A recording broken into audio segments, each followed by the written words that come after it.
Python. Let's start with the language that just won the AI revolution. 1991. A Dutch programmer named Guido van Rossum had one obsessive goal: make code as readable as plain English. He called it Python, named after Monty Python, not the snake. Here's how simple it actually is. To print hello world, you write one line. Print open parenthesis, quote, hello world, quote, close parenthesis. That is it. One line. Java needs 5 lines. C needs 8. That simplicity does not sound like much, but it changed everything. When AI researchers in 2012 needed to build neural networks fast, really fast, Python was the only language readable enough to iterate on in hours instead of weeks. The result? The entire AI revolution runs on Python. ChatGPT, Google Gemini, every recommendation algorithm on Netflix, YouTube, Spotify, Python. NASA uses Python for spacecraft telemetry. Instagram was built on Python from its first day. But the internet needed a language that could run directly inside a browser. That's where JavaScript comes in. JavaScript 1995 Netscape headquarters. California. An engineer named Brendan Eich gets called into a meeting. The brief: build a programming language for the web browser. The deadline: 10 days. Brendan Eich built JavaScript in 10 days. 97.4% of every website on Earth runs JavaScript right now. You are experiencing JavaScript right now. The YouTube play button, the notifications on your phone, every like, every live update, every countdown timer you have ever seen in a browser.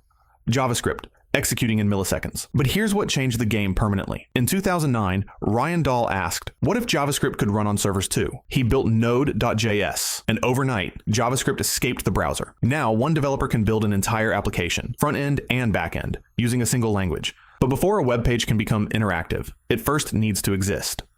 That's where HTML and CSS come in. These two are not technically programming languages, and yet without them, the internet does not exist. 1989, CERN, Switzerland.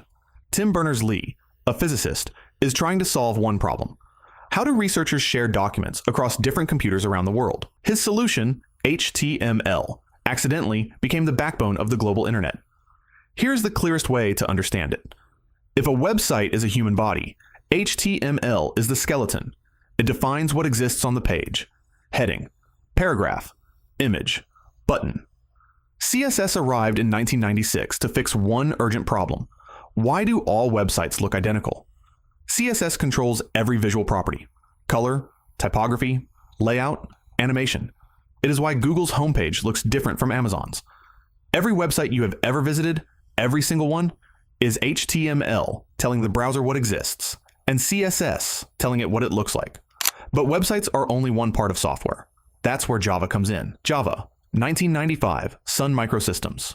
James Gosling and his team make a promise to the software world: write once, run anywhere. To understand why this mattered, you need to know the problem.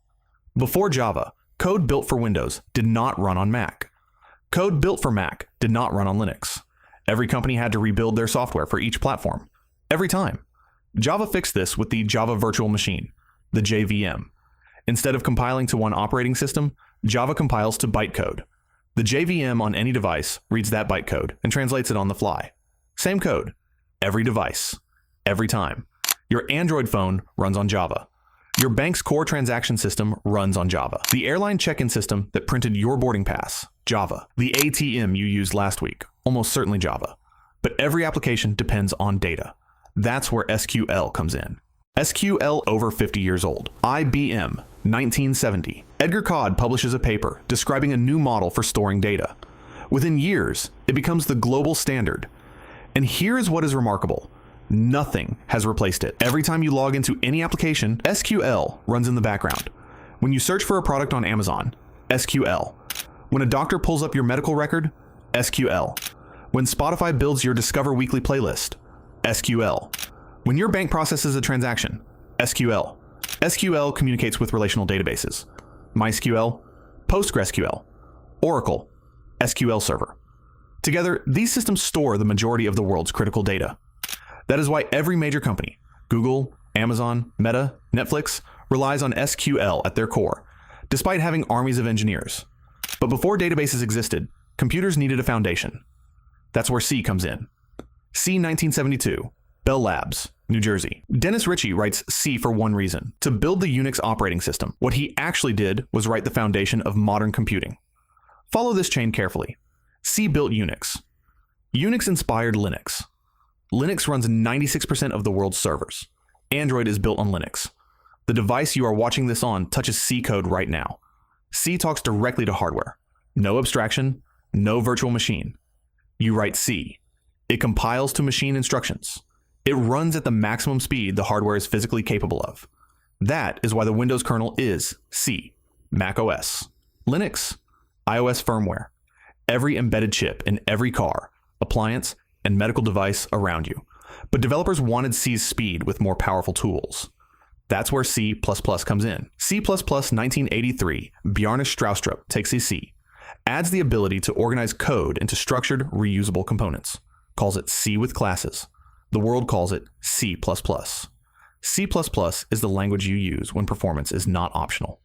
The Google Chrome browser you may be watching this on, C++. Firefox, C++.